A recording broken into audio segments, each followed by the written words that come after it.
All right, so let's start with the Lord's Prayer, Matthew 6 and 9. Our Father who art in heaven, hallowed be thy holy name. Thy kingdom come, thy will be done on earth as it is in heaven. Give us this day our daily bread, and forgive us our sins as we forgive those that sin against us. And do not lead us into temptation, but deliver us from evil. For thine is the kingdom and the power and the glory forever. Thank you, Father, in the name of Christ for the Holy Sabbath. Bless us in all things. In Christ's name we pray. Hamashiach Yahweh Shai. Thank you, Amen. Amen. Be seated.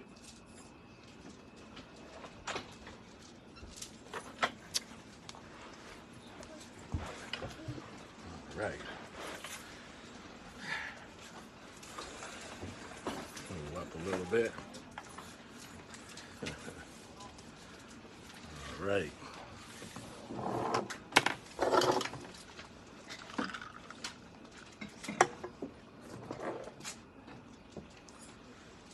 All right.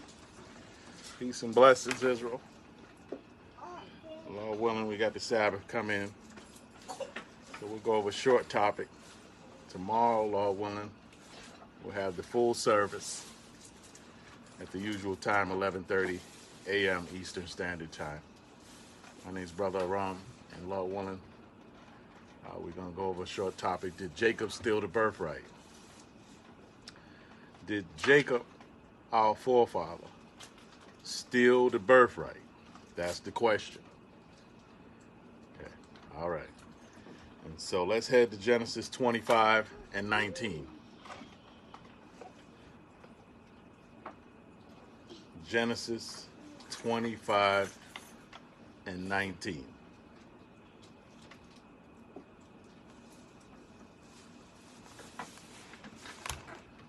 I got two Bibles going, so bear with me.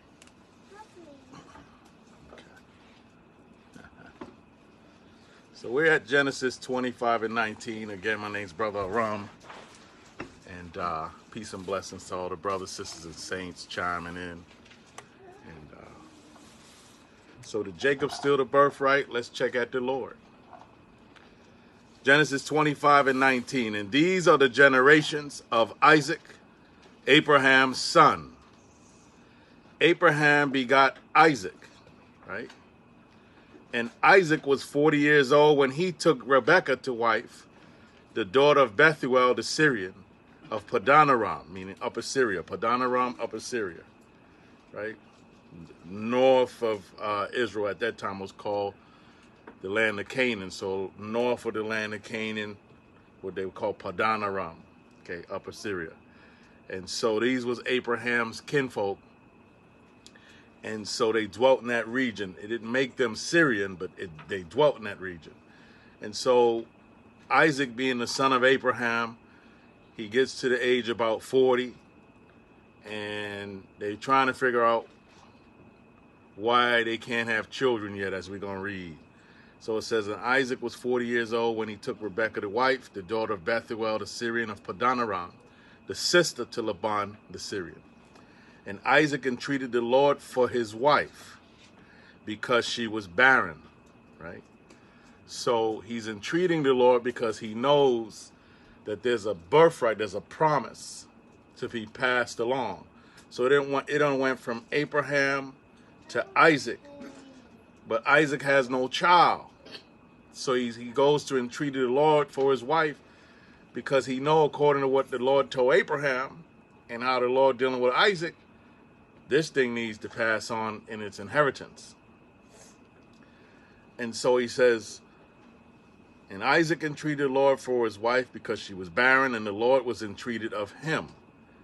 And Rebekah, his wife, conceived. So the Lord mercy opened up her womb, and now she's able to conceive so that that prophecy can come to its fruition, right? That inheritance, that birthright can pass along through the lineage.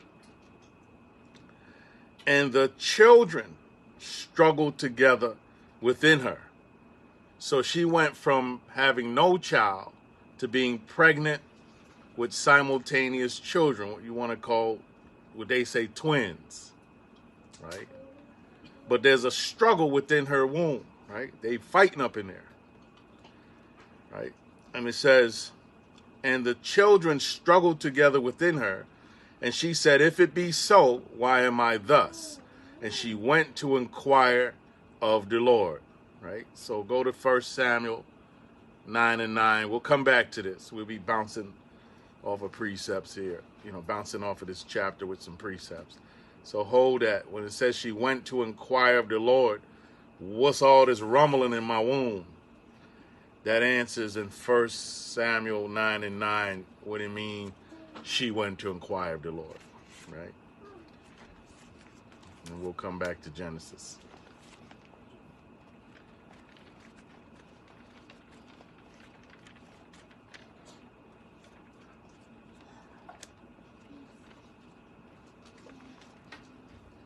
So we're at 1 Samuel 9, verse 9.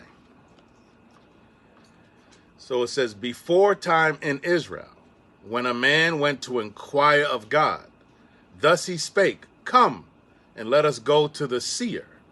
For he that is now called a prophet was before time called a seer. Okay, so it's a figure of speech. I'm going to inquire of the Most High. In other words, we understood that in Israel, that we're going to check with a holy man, a prophet, a seer, one who the Most High is dealing on a spiritual level, high spiritual level. So she goes to talk to one of the prophets of that time as we go back to Genesis 25. Right? Now, this is key that we had to get that particular precept, because it explains the story, that whatever the explanation is, it ain't came as a figment of her imagination. It ain't came as someone's interpretation. Well, maybe they struggling, or maybe they just hyper. Nothing. She's going to find out from the Lord's mouth why this is going on. Okay. So Genesis 25:23. And the Lord said unto her, 2 nations are in thy womb, right?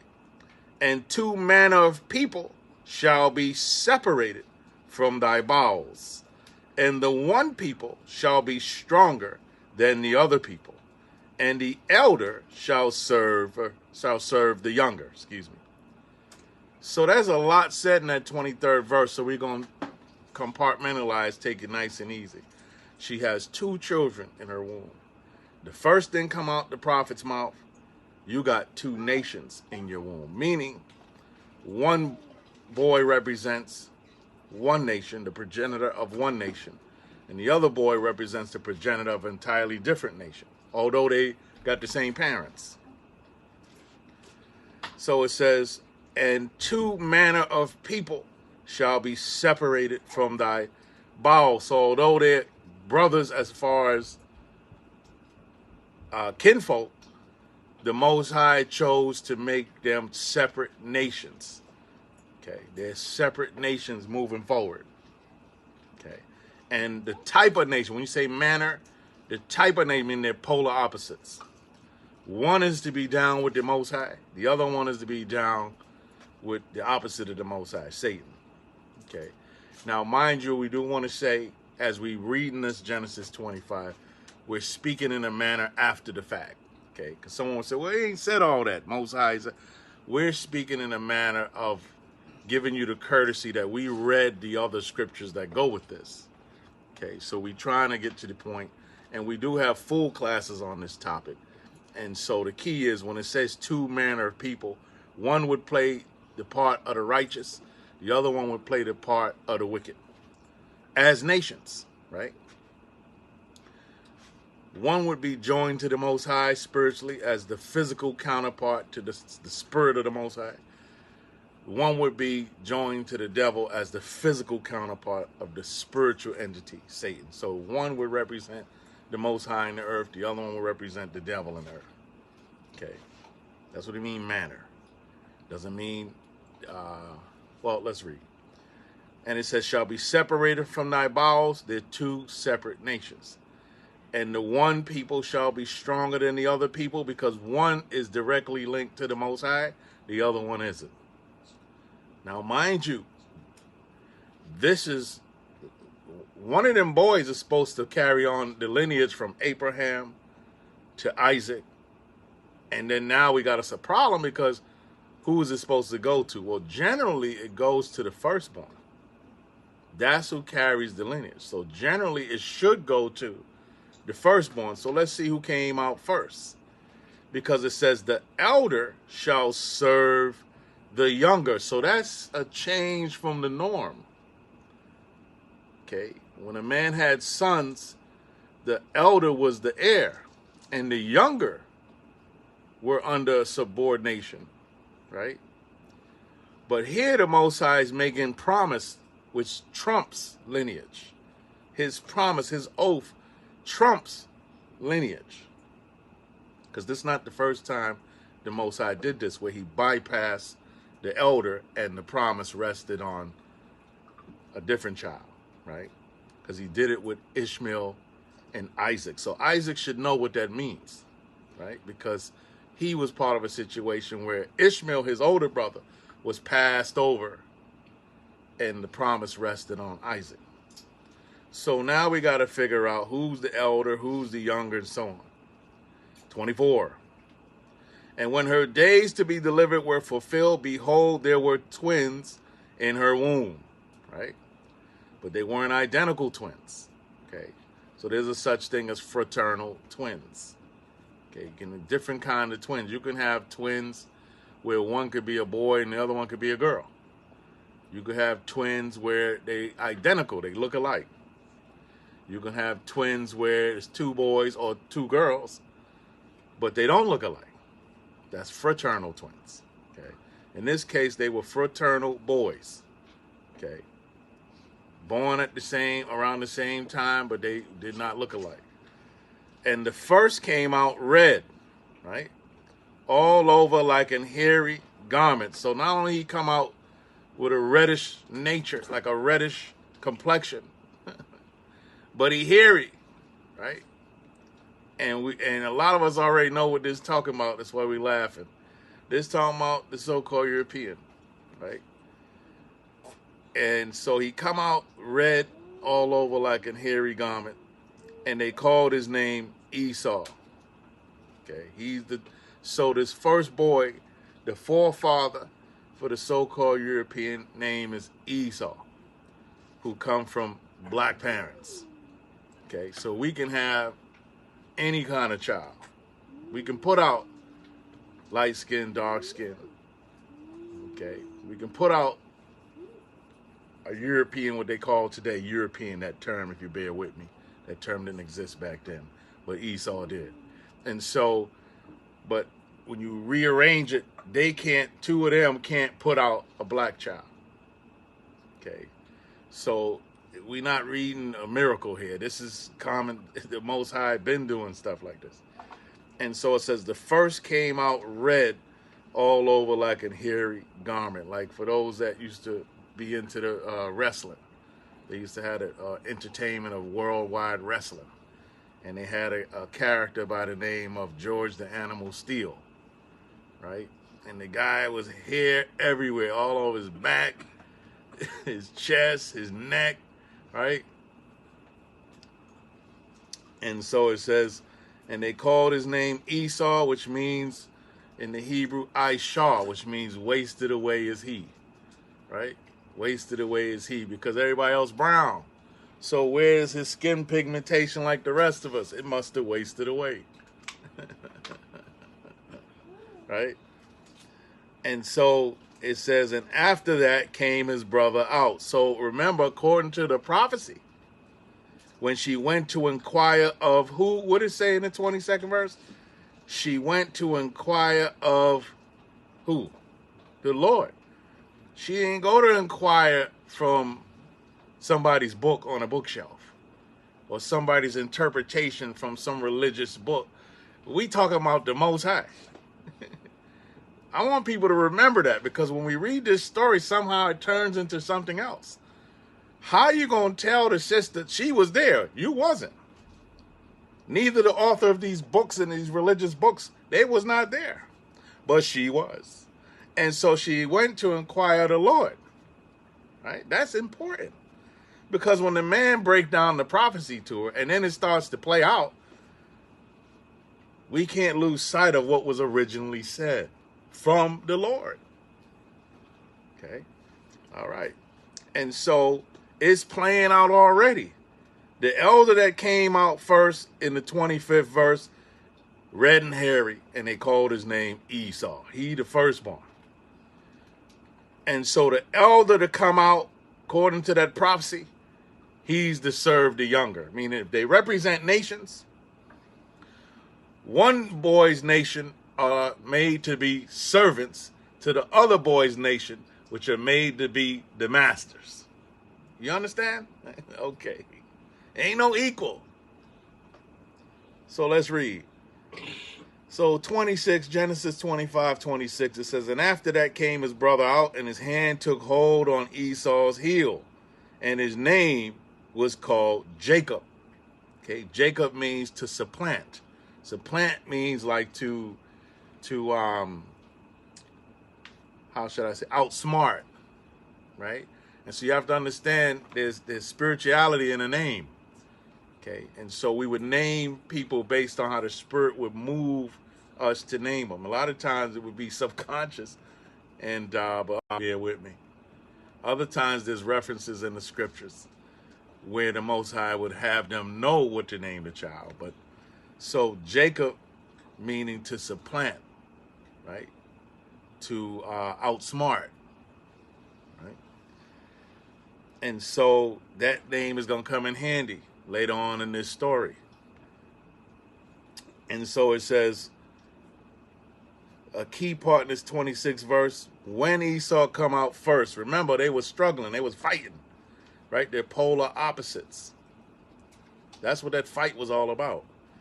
And so when Esau coming out, like as if the fight is over, Jacob still got Esau in his grasp, holding his hand, even at a child level, he holding the heel of his foot as they coming out there one by one by the out the mom's womb.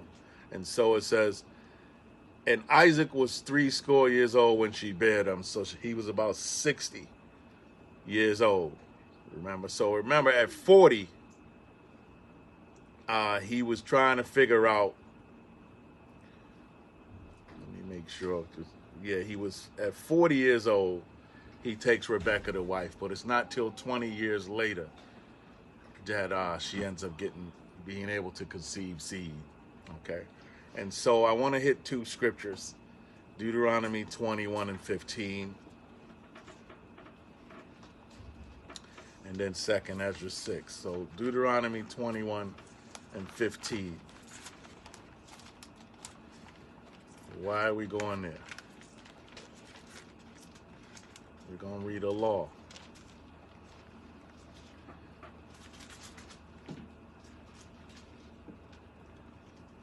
Right?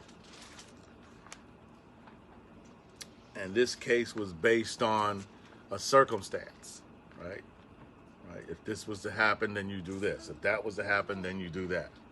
So Deuteronomy 21:15 speaks about the law of the firstborn.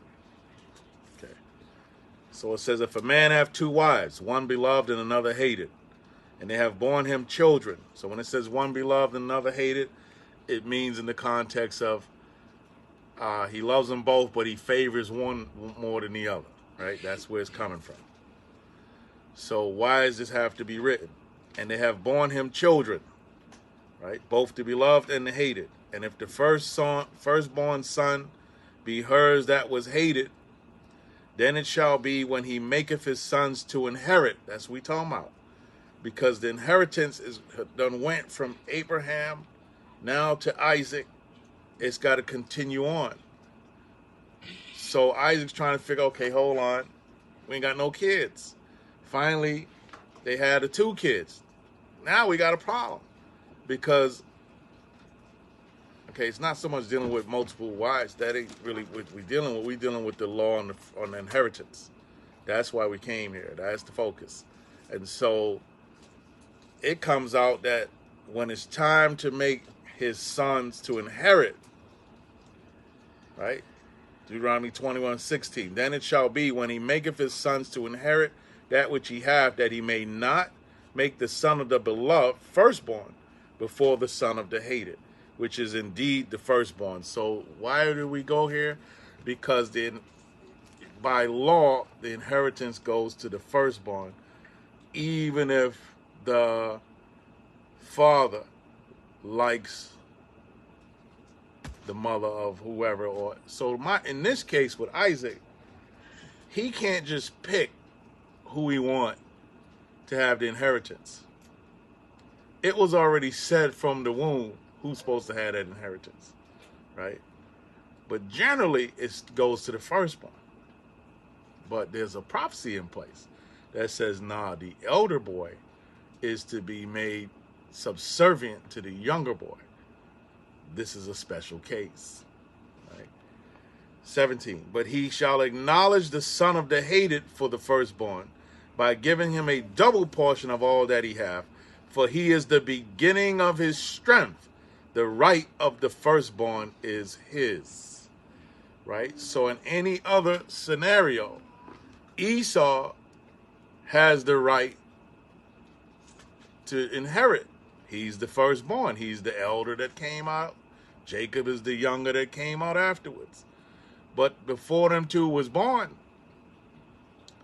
the prophecy already explained it. This is how the Lord has situated, and that's the end of that.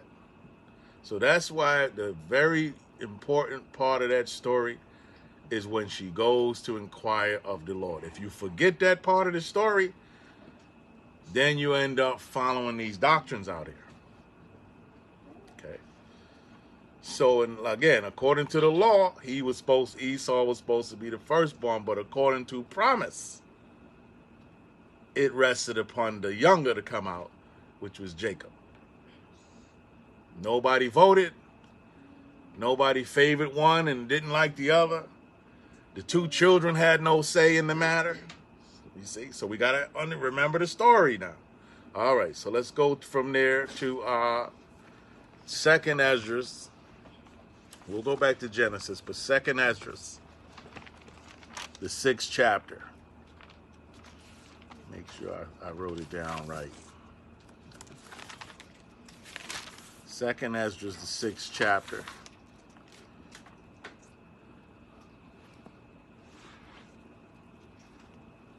The 8th and the 9th verse. So again, like I said, we do a full class on it, but just kind of just doing a short one tonight,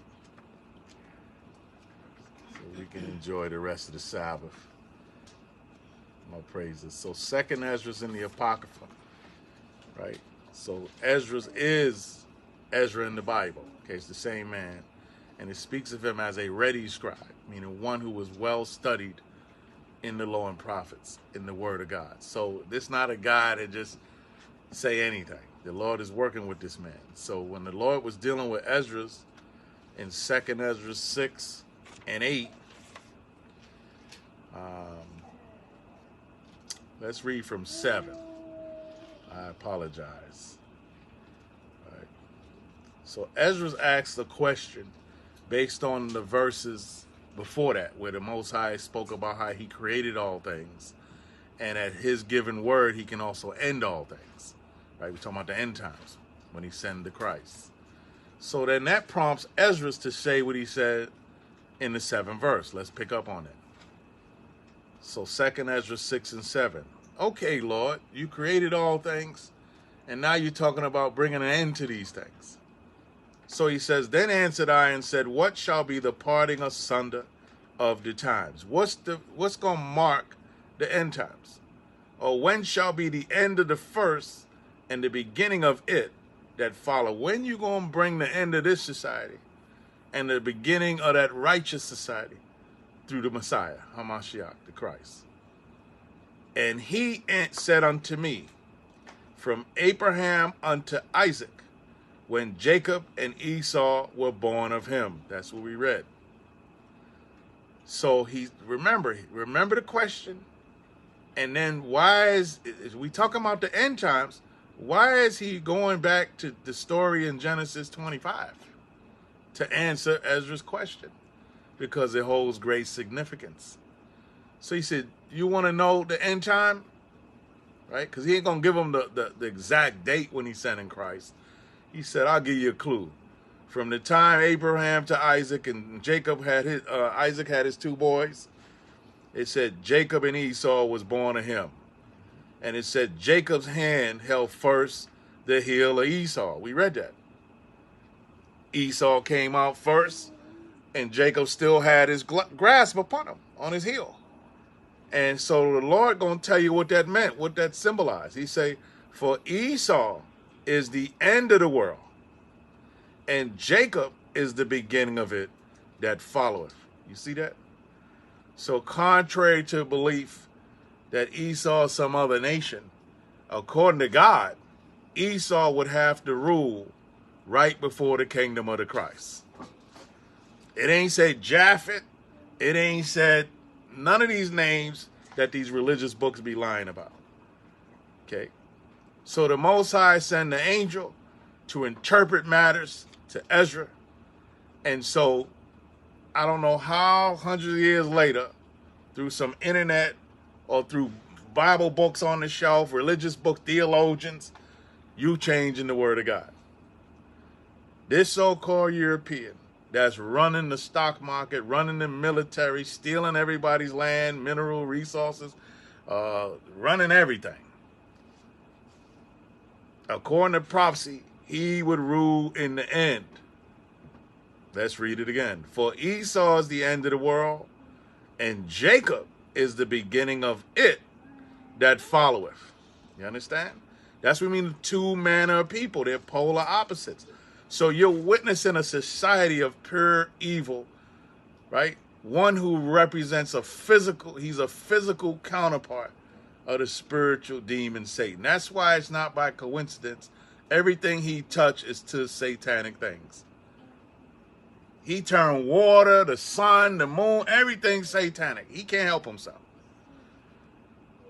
Jacob, starting with the Christ, the king out of Judah, his kingdom is to end this world and usher in his kingdom. All praises. The mark of Christ's kingdom is to end this society right upon this earth. And the kingdom and the greatness of the kingdom under the whole heaven shall be given to the saints of the Most High. That's Daniel 7:26. Okay. And so that's a big clue. When them boys came out, the angel told you what it meant. So we got to stop talking about the so-called European being Japhet. That's folly. Okay. And they run with that because one of the families of the so-called European decided to call himself an Ashkenazi Jew. It don't matter what he say. What did the Lord say to the angel? Okay. And we should not be surprised because they got a habit of claiming to be all kinds of things that they're not. So if a man gonna lie about something he's not, and then you're gonna take that lie and base scripture off that lie, who's the fool? So he's neither Ashkenazi nor a Jew, 2 separate family lines. Ashkenazi is of Japhet. Jew coming out of Judah is of Shem. You to come years later and now run with that and somehow he's Japhet, that's your fault. Okay. The Most High say he's Esau. One of the biggest clues, he ruling in the end time. Let's finish. 10th verse. The hand of man is betwixt the heel and the hand, meaning all the other nations play off the, how should I say, the polarity of these 2 nations. Esau and Jacob. Okay. Other question, Esdras? Ask thou not. So right now the earth is under the vibration of that negativity through Esau. And when Christ come, the earth swinging back to righteousness through that positivity coming out of Jacob, Christ being the king of Jacob. Okay, all praises. So there is no kingdom for Jacob, meaning the Israelites, without the Christ. So we gotta say that first. Right? When he's saying Jacob is the beginning of it that followeth, he's starting with the Christ, Hamashiach. Okay, Hamashiach Yahushai in the Hebrew, that means the anointed Savior, coming out of Bethlehem. All praises. And so, going back, Genesis 25. And let's pick back up on that 26th verse. And after that came his brother out right? So there's your heir. According to the prophecy, the second one to come out, that's the progenitor, that's the heir. So it's now it goes from Abraham to Isaac to Jacob, rather than Abraham, Isaac, Esau. It's Abraham, Isaac, Jacob, according to the inquiry of the Lord when he made his judgment and let the sister in on it. That's how it's going to go down. Okay, so that trumps lineage. The Most High make a promise, he keep his oath and promise. Okay, so we got to pay attention, brothers and sisters, because you still running with what them books say. That means you're being obstinate. So many things we could say, and it needs to be repented of, but that's idolatry. Because now we're running with anything but what the true living God talking about. That's another God. Okay, let's read. And so 26, and after that came his brother out, and his hand took hold on Esau's heel, and his name was called Jacob. And Isaac was 80 years old when she bare him. So we got the spiritual symbolism behind why Jacob still held on to his brother's heel and wouldn't let him go. Because Jacob is his master. And we're going to run that future world. Ain't going to be no equal. Ain't going to be no let's all hold hands. It's going to be justice and judgment. Let's read. And so it says, and the boys grew. So now, still parts of the prophecy didn't take place. So we get into the gist of it now. Now they older now, right? So a lot more got to happen to play into this prophecy that was said in the 23rd verse. So they older. And Esau was a cunning hunter, a man of the field. You see all them shows, he loved to be hunting. Be them in the mountains, everything. Be hiding in the tree with leaves on them. Be smelling like the woods and like the nature, right? He run with the things he's trying to hunt. That's how he get down. So it says a man of the field, right? And Jacob was a plain man, dwelling in tents, meaning he was about that spirituality. These tents mean like tabernacles. It'll tell you in the book of Hebrews that Jacob was similar to Abraham and Isaac, where they all dwelt in tents, meaning they would always, their life was about prayer, doing the sacrifices to the Most High, praying and having Bible like service and Bible worship in these tents, meaning tabernacles. Okay, and you'll find that in the book of Hebrews. It explains what that means. So right there, you can see the difference between one whose mind is carnal and into the world, another man whose mind who is about the Most High. And so this is how, and remember, they represent nations. We can't forget that. You see. And so let's read. And Isaac loved Esau, right? Most likely that's his firstborn, because he did eat of his venison. But Rebekah loved Jacob. And she knew who the prophet was supposed to fall upon. And so what happens as they get older? Because Esau hunt and he good at it, the Lord made a move here to get Jacob closer to this prophecy and Esau closer to the prophecy, the way it's supposed to shake out. And Jacob sought pottage, so he's making food. And Esau came from the field and he was faint. See, so the Lord behind this. Because if you a cunning hunter, how you fainting in the field? So the Lord make it where he catch none, he faint, right? He's in despair. And Esau said to Jacob, feed me, I pray thee, with that same red pottage, for I am faint. Therefore was his name called Edom. So now he got two names. The children of Esau are the same as the Edomites. Okay, now Edom means red, right? Red, Edom. Right. So that's how they, according to the Bible, every nation or every person comes out of a nation, and every nation is recorded in the Bible. So they're the Edomites and we're the Israelites. All praises. And Jacob said, okay, you so hungry you need to like rejuvenate yourself before you pass on. I got something for you. And Jacob said, sell me this day thy birthright. Right? So far, what's going on? Sell me. Let's make an exchange, a fair trade. Right? And Esau said, behold, I am at the point to die, and what profit shall this birthright do to me? So his attitude towards that inheritance wasn't worth a plate of food. You see what I'm saying? So Jacob knowing this, because who the one dwell in tents? Jacob. This guy could care less about the Most High. But I love the Most High. Sell me this, but let's make a contract. Let's do this up. So he swore unto him. See, it was a verbal thing at first. And he sold his birthright unto Jacob. You see? Let's read it again. And Jacob said, swear to me this day. And he, meaning Esau, swear unto him. You see? So remember, back then, you make an oath, you're supposed to keep it. But you got to know that this is the very Edomite who makes oaths and treaties. And what does he do? Break them oaths and treaties. So this nation gets down like their forefathers. They make treaties with the Native American Indians, break them. They make treaties with all kinds of countries, break them. Supposedly we supposed to get the 40 acres and the 2 mil. We got 40 years to life and 2 life sentences rather than 40 acres and 2 mules. So he say it, but he don't ever keep his oath. But the point that stands out in the 33rd verse, he sold his birthright unto Jacob. You understand? Just by doing that. And what was the price? A dinner meal. Right? So far, it don't seem like Jacob stole anything. Well, I'm confused.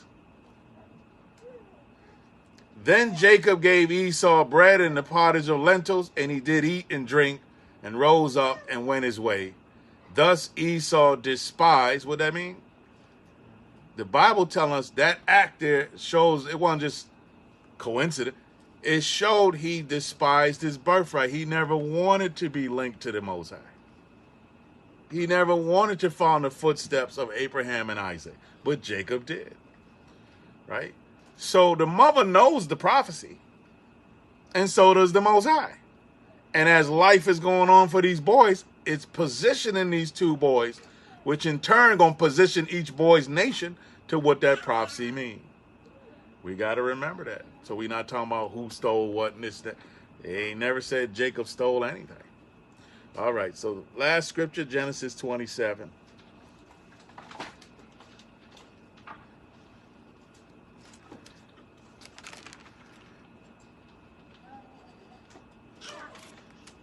Genesis 27. Okay, so far between the 2 boys, the deal was already broken. Jacob is to get the birthright. Right. Notice I said as far as the 2 boys. According to God, we already know who got the birthright. But it had to play out on earth physically. So we at this point of the story where the 2 boys made that exchange. Jacob, because he loved the Most High. Esau exchanged it because it said he despised the birthright. Right? So that's why I laugh when you got the Roman Vatican Church and all these so-called religious things by the so-called European.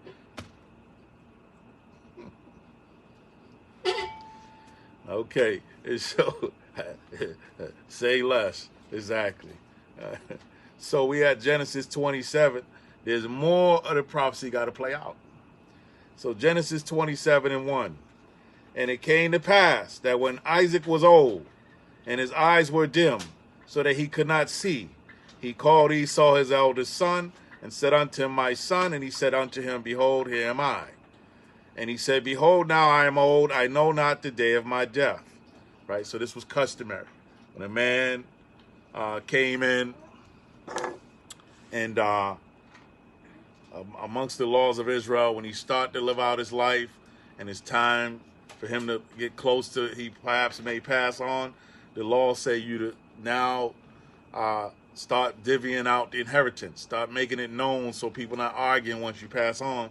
So it's very clear the wishes of the father, right? And so this way he said he about to bless Esau to make it official and give him the continuation of the covenant that was made with Abraham, then Isaac, and then now he's going to go and deal with Esau. We got a problem, though. That's not how the Lord wanted. Now, out of the whole story, who the only one know how the Lord want the thing? You see? The mother know.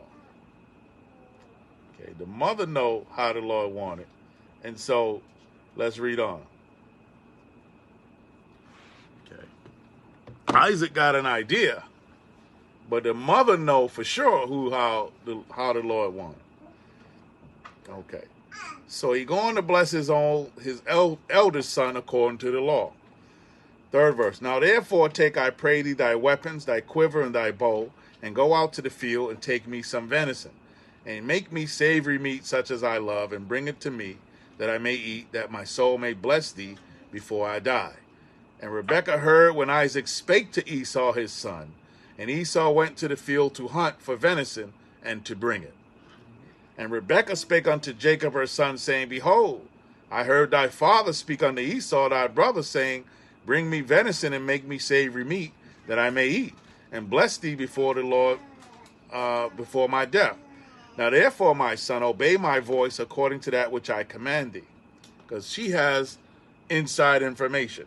Like in Wall Street, some of the richest guys, how they got inside information, while everybody else trying to make moves after the fact. She has a unique position. Remember, them boys was in her womb. So the prophet tell her, look, this is what it is, and this how it's supposed to go.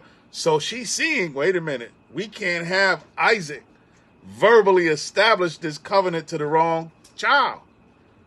So she go and grab Jacob quick. You see? 9th verse, Genesis 27:9. Go now to the flock, and fetch me from thence 2 kids of the goats, and I will make them savory meat for thy father, such as he loveth. And thou shalt bring it to thy father, that he may eat, and that he may bless thee before his death. And Jacob said to Rebekah his mother, Behold, Esau my brother is a hairy man, and I am a smooth man. Ain't that the truth? You would think they got on a bear coat. So he said, how are we going to pull this off? Right? My father peradventure will feel me, and I shall seem to him as a deceiver. And I shall bring a curse upon me, and not a blessing. So he says, it's going to work against me, right? If we go through with this thing, it's going to seem like I done deceived myself to get a position that I shouldn't have. But who's the only one know that based on the oath of the Most High, you can't trick somebody out of something that belongs to you? You can't steal something from someone that belonged to you. It don't belong to them, so how did you steal it? It's like when they sent O.J. Simpson to jail for trying to get back his own memorabilia. That's the funniest thing. That belonged to him, but they sent him to jail for stealing. So Jacob not picking up, right? So the mother is confident.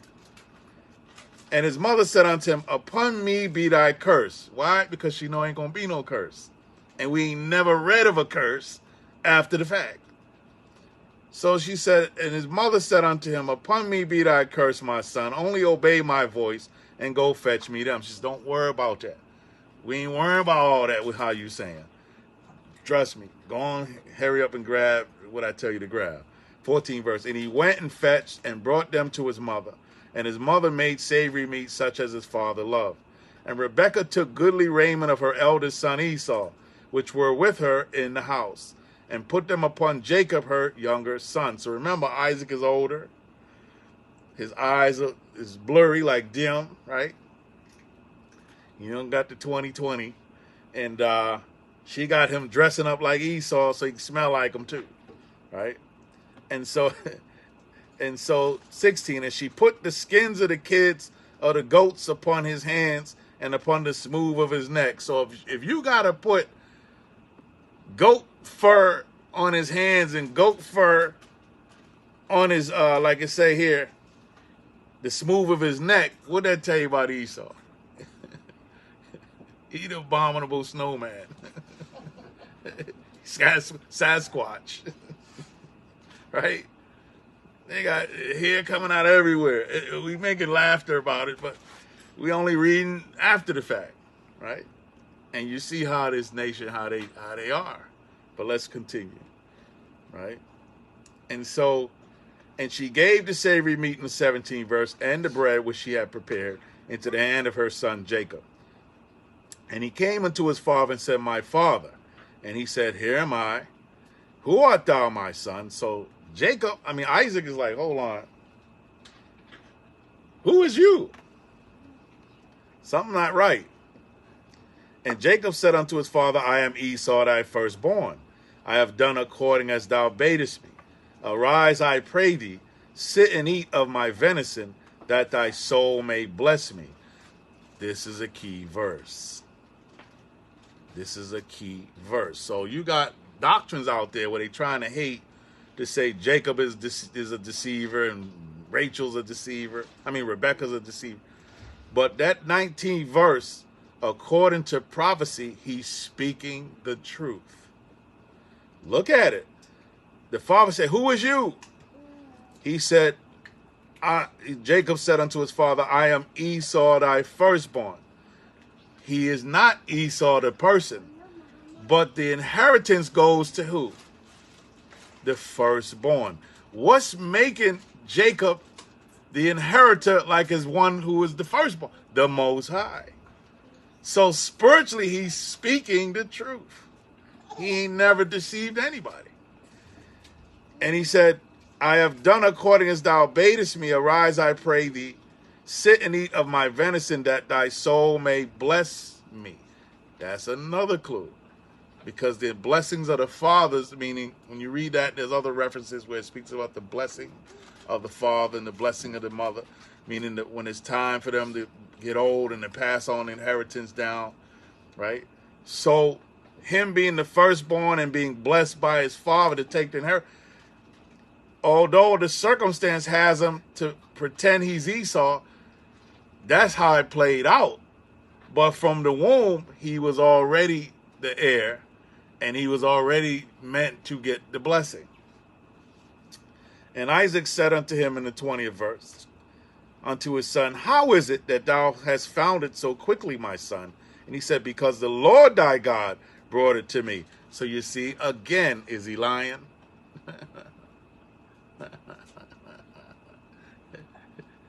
So he moving in a spiritual way. At first he wasn't sure. He said, Moms, I don't know what we should do. But now when he in front of his father, he said, the Lord brought this to me. Says we got to pay attention to the scriptures. We too much into them books out there. He said, because the Lord thy God brought it to me. And Isaac said unto Jacob, come near, I pray thee, that I may feel thee, my son, whether thou be my very son Esau or not. And Jacob went near unto Isaac his father, and he felt him and said, the voice is Jacob's. See, the voice is Jacob's voice. But the hands are the hands of Esau. You feel that, goat?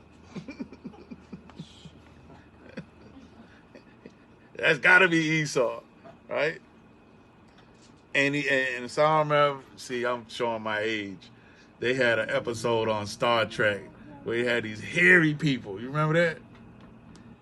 Yeah, it was an episode. He just had some hairy people up on there. It was funny as I don't know. Really like Eddie Munster, right? You got a whole, what they call it, unibrow, full of hair. But let's read. And so Isaac's still checking. So he said, yeah, it sounds like Jacob's voice. But nah, this is the hands of Esau. So 23rd verse. And he discerned him not, because his hands were hairy as his brother Esau's hands. So he blessed him. So the mother moved in a spiritual way, right? And Jacob subconsciously acknowledged that the way the mother moved, the Lord brought this situation about to him. You see what we're saying? The way you stay with the wording. You stay with the wording. The answer's in the book. Let's read. 24. And he said, art thou my very son Esau? And he said, I am. Right? In what way? I'm the firstborn. I'm the true heir. He ain't never lied, right? Brother said Chewbacca.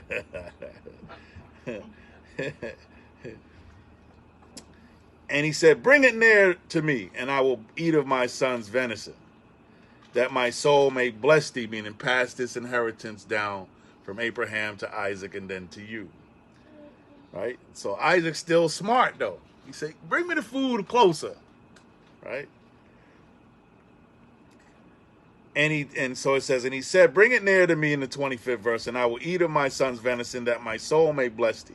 And he brought it near to him, and he did eat, and he brought him wine, and he drank. And his father Isaac said unto him, come near now, and kiss me, my son, meaning embrace me. And he came near and kissed him, and he smelled the smell of his garment, his raiment, and blessed him and said, see, the smell of my son is as the smell of a field, which the Lord have blessed. So the mother was smart, right? Because she knew how the father get down. So she said, put these skins on like that, because he going to smell you and he going to feel you, right? And that was the clincher. Therefore, now he going to bless him, right? He going to speak out the rulership of the world, like the angel told Ezra. So he said, therefore God give thee of the dew of heaven and the fatness of the earth and plenty of corn and wine. Meaning you're going to be the rulers, the masters of the whole world, right? Let people serve thee and nations bow down to thee. So everything Isaac is saying is starting with, it's to Jacob, the nation, right? But it's starting with the Christ, the King of Jacob. So it says, let people serve thee and nations bow down to thee. Be Lord over thy brethren, and let thy mother's sons bow down to thee. Cursed be everyone that curseth thee, and blessed be he that blesseth thee. So if you pay attention to that 29th verse, that's everything that was said that belonged to the younger when you read the chapter before. We read the chapter before. The 25th chapter before this chapter. Everything in that 29th verse was promised to the younger, not the elder. See? So Isaac is now, see what's happening, like you sync your Bluetooth? The Lord got Isaac syncing up with the prophecy. Little do he know. And it came to pass as soon as Isaac had made an end of blessing Jacob, and Jacob was yet scarce gone out from the presence of Isaac his father, that Esau his brother came in from his hunting. And he also had made savory meat and brought it unto his father, and said unto his father, let my father arise and eat of his son's venison, that thy soul may bless me. Wait a minute. Something wrong with that. Because Esau sold his birthright the chapter before. You see what I'm saying? He never let his father know what he did. He never went and grabbed Jacob and said, hey, Dad is about to bless me with the inheritance, but let's step before him and let's tell him the exchange we made back in Genesis 20. He never did that. He was trying to outsmart Jacob. He got the food, and then he was trying to renege on the deal and get the blessing too.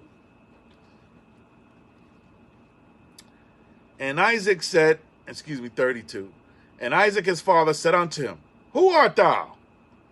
And he said, I am thy son, thy firstborn Esau. And Isaac trembled very exceedingly and said, who? Where is he that hath taken venison and brought it me? And I have eaten of all before thou camest, and have blessed him. Yea, and he shall be blessed. See? And when Esau heard the words of his father, he cried with a great and exceeding bitter cry. See, that's that jealous cry. And said unto his father, bless me, even me also, O my father. Right? Bless me. There got to be another blessing. Right? And he said, thy brother came with subtlety. You see what supplant? Jacob means supplant. And have taken away thy blessing. See? Isaac finally, the Bluetooth synced. He finally picked up on it. Right? He said, nah, what ended up happening, your brother has the blessing. And when Esau heard the words of his father, he cried with a great and exceeding bitter cry. That's 34, we read it. And said unto his father, bless me even also, my father. And he said, thy brother came with subtlety, have taken away thy blessing. 36. And he said, is not he rightly named Jacob? See what Esau complained about? He got the right name, Yaquab in the Hebrew. Yaquab. For he hath what? Supplanted me. See, Yaquab, Jacob, means to supplant. He done outsmarted me these 2 times. So he need to tell his father what's the 2 times, because according to Isaac's knowledge, he don't know that you got supplanted 1 time. So he need to spit it out. What's the 2 times you talking about, bro, son? You see what we're talking about?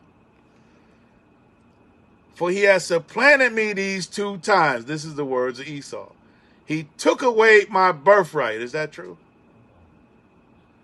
So who the only one saying he took away the birthright, like he stole something that don't belong to him? Who? Who's saying this? Esau.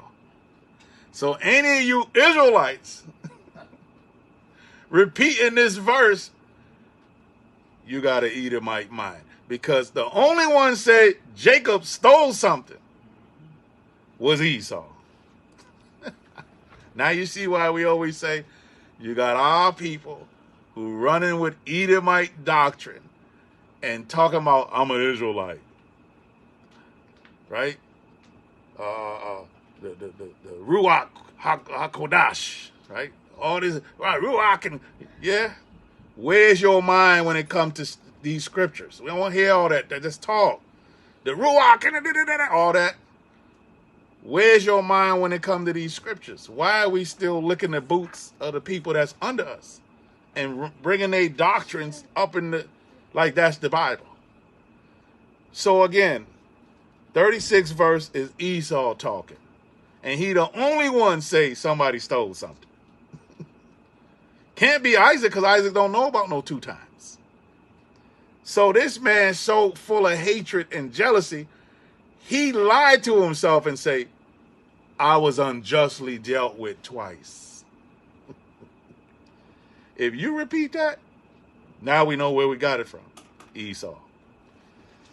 So it says, and he said, is not he rightly named Jacob? For ye have supplanted me these 2 times. He took away my birthright, and behold, now he hath taken away my blessing. And he said, hast thou not reserved a blessing for me? See? So here's a conniver who got out-connived. That's why he crying, you see. And Isaac answered and said unto Esau, behold, I have made him thy Lord. And all his brethren have I given to him for servants. So Jacob representing one nation and Esau representing a separate nation. So the children of Israel is above all nations, including Esau. So as it stands right now, they running this society in the end of the world until the Christ come, and Jacob is the beginning of the kingdom to come. So we don't, it ain't, it's, the hand of man is betwixt the 2 nations. Don't come with a 3rd nation, Japhet. Right? Now you adding to the scripture. The Lord, listen, that polarization Japhet ain't even in the conversation. You talking about positive and negative, good and evil, light and darkness. These 2 boys, 2 manner of people. All praises. So the earth is right under the vibration of the devil right now, thanks to Esau's rulership. And it's going to swing back to the vibration of the Most High and the Christ through Jacob, the elect of Israel. Not even all Israel, the elect of Israel. Okay, and that's where, out of humility, that's where we're trying to live up to that, to be the elect, to make, like the scripture say, make your calling and election sure. And you do that by humbling yourself as a little child and stay away from them lying books. Stay away from them lying books, the phony Hebrew, and every other thing. And stay with this Bible. It's telling you the answers. The Bible speaks for the Bible. So the only one said Jacob stole anything twice was check the source. Esau, who got supplanted twice because he was trying to do to Jacob what Jacob did to him. You see? Now, Jacob didn't have to do nothing. He could just be sitting in a hammock, and the prophecy still would have fell on and passed on to Jacob. So let's get that straight. But reading on, and so it says, 37. And Isaac answered and said unto Esau, Behold, I have made him thy lord, and all his brethren have I given to him for servants, and with corn and wine have I sustained him. And what shall I do now unto thee, my son? So I done gave him everything that was supposed to pass on from me to him, rulership of the world. Right? 38. And Esau said unto his father, Hast thou but one blessing, my father? Bless me, even me also, O my father. And Esau lifted up his voice and wept. So this is a bitter cry. There was no going back. He realized that all his foolery done caught up to him, because he ain't never want to be about the Most High. He says he despised his birthright, and the thing rested upon the proper person anyway, and the proper nation, the Jacob and the Israelites. Finishing up. And Isaac his father answered and said unto him, Behold, thy dwelling shall be the fatness of the earth, and of the dew of heaven from above. So he blesses him. And if you pay attention, the blessing sounds similar to what he originally blessed Jacob with, the rulership of the earth, the dew of heaven, so on. But this is a different blessing, though.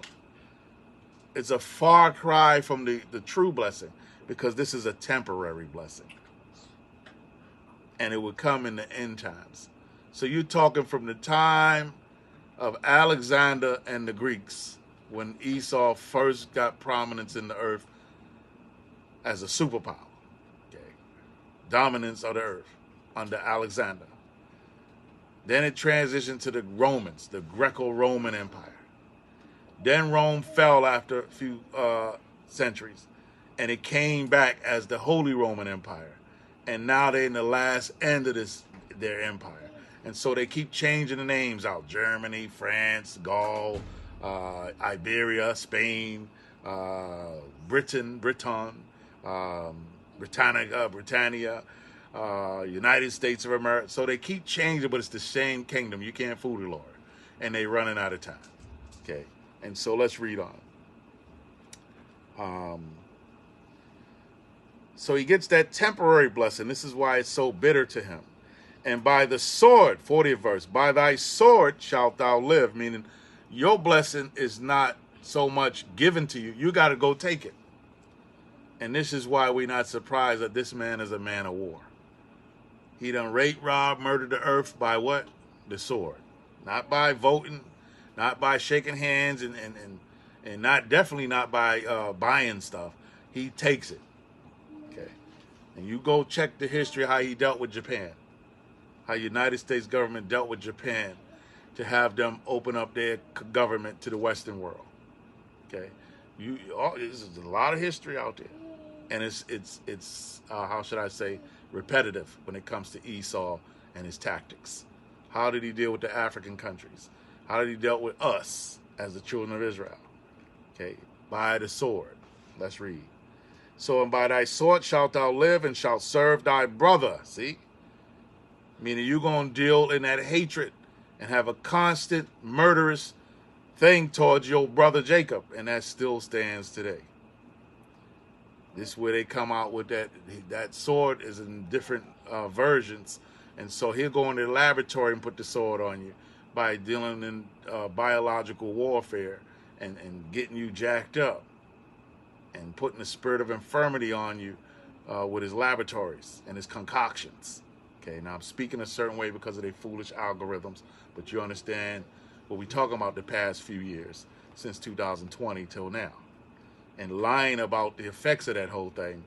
And it's really terrible. They've been lying about so many people have been dying from that foolishness that they done made in the laboratory and tell you to get it 10, 18 times. Let's read. And it shall come to pass, 40th verse, when thou shalt have the dominion, right? There's going to come a time when Israel's going to fall out of power after David, after Solomon, after the kings of Judah and so on. You're going to get the dominion. That thou shalt break his yoke from off thy neck. Because under David, David had the land of Edom locked down, brother. You see? And so that whole triangle slave trade, all that stuff, before that, okay, before we can get to the 1600, late 1400s, under the time of the Greeks, their nation, the lineage of Esau, their father, right? You got to know that they passed this information down to their children. And so they know who we are as opposed to who they are. Their leaders know. And they keep a constant grip, like this prophecy say, and they make sure that they keep hold of us and slaughter us and do us in, and even get the enjoyment, the sick psychopathic type enjoyment to trick you how to destroy yourself, how to hate yourself, how to hate your woman, how to hate you, how to hate your children, how to do away with your woman, how to do away with your children, and trick you, you see. And trick our sisters and trick the youth, you see, and make their God money and shiny objects, rims, at the expense of your people, right? So this is him, the same guy, Esau, right? So he would deal with us with that sword, with that hatred, right? And by thy sword thou shalt live and shalt serve thy brother, in the 40th verse. And it shall come to pass, when thou shalt have the dominion, that thou shalt break his yoke from off thy neck. And Esau hated Jacob because of the blessing wherewith his father blessed him. So that's a perpetual hatred, because the man Esau been done died off. The man Jacob been done died off. So how does the hatred continue? Through the lineage. And they didn't have that full power to get us. So, but when they would get that power, they made sure the first on their list was us. Now you're talking about history that predates the shores of America. History that goes back to the Hebrew Israelites and how Esau done dealt with us in the Eastern world. Okay, so that's why we got a lot of stuff we got to learn before we get to do all this talking, right? Reading all them books and getting sidetracked. Okay. So Esau's hatred is to feed you misinformation with false books. Okay, that's part of it. And so Esau hated Jacob because of the blessing whereof his father blessed him. And Esau said in his heart, the days of mourning for my father are at hand, then will I slay my brother Jacob. So he's kept that as priority number one. And if you read the Bible, the man Esau never literally had the chance to kill Jacob and fulfill that outcome. Okay, there was one time he tried, but it ended up turning into peace. Jacob supplanted him again. So how does this happen? Through his lineage, because their two boys represent two nations.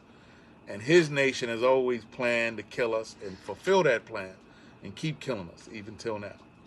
It is. And it says, and these words of Esau, her elder son, were told to Rebekah, and she sent and called Jacob, her younger son, and said unto him, behold, thy brother Esau, as touching thee, doth comfort himself, purposing to kill thee. So that's crazy, how someone feels comfortable once they kill you. So the Bible don't lie. That's a spiritual thing. They can't live comfortably unless they know they got you under their boot. This is why they never let you go. So I don't know what Marcus Garvey thought he was doing. I don't know what Farrakhan, them boys, who the original Nation of Islam brothers out of Detroit, now that whole movement, Wallace Ford, Elijah Muhammad, they were, some of them were Garveyites from the early 1900s who transitioned to this newfound Islam stuff, newfound in a way where the Hebrew Israelites, our God is the Most High, not no Allah coming out of some Arabic doctrine from the East. That's not joined to us. When we do that, we going after another God. And so my point is, two organizations I made an example of, Marcus Garvey and the Garveyites, and that FOI, Fruit of Islam, the brothers in America running with that. They have a thing where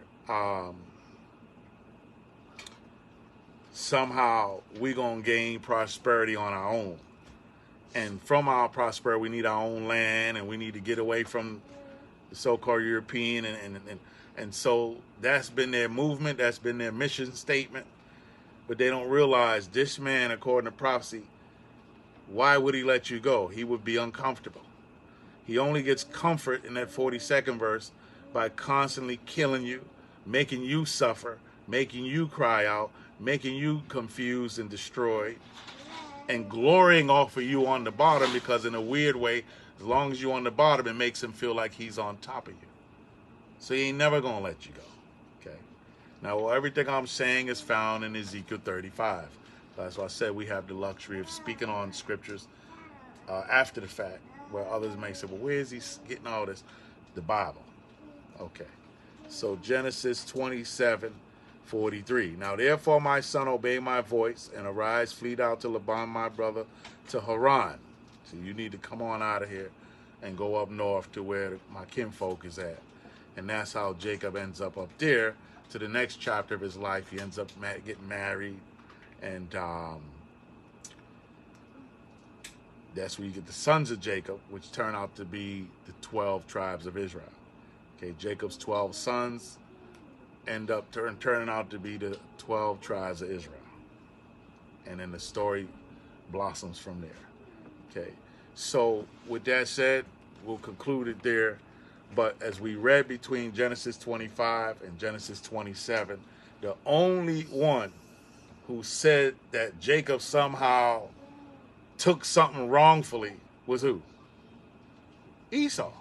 So for you to be repeating that in this time of day, you following behind what Esau got in his books. You just didn't know it. Right? You see? So we got to repent of that crazy doctrine. You can't steal something that belonged to you. Okay? If I take your wallet, right, that don't belong to me. So now, if you somehow get the wallet back, no matter how whatever means you got it back, I can't go call 911 and now report a crime you done stole my wallet. They're going to open the wallet, and whose ID and everything, credit card's going to be in that wallet? Yours. You see what we're saying? So how can we understand that, but we can't understand what these scriptures been saying? You can't steal something that belonged to you. All right. And so the means of acquiring what belonged to Jacob is what we can talk about. They use subtlety and so on so that's what we're saying.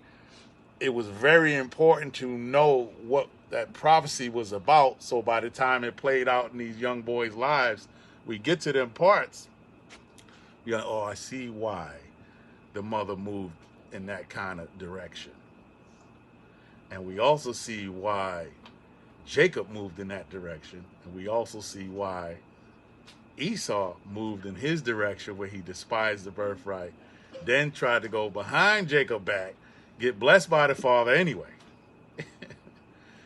Slipped out and said 2 times, never explained the 2 times to the father.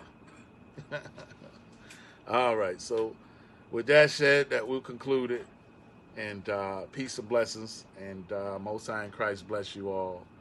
And so the answer to did Jacob steal the birthright? No. We'll repeat what Jacob said to his father. He said, no, father. The Lord brought it unto me. All praises. All right. Shalom, y'all. Peace and blessings.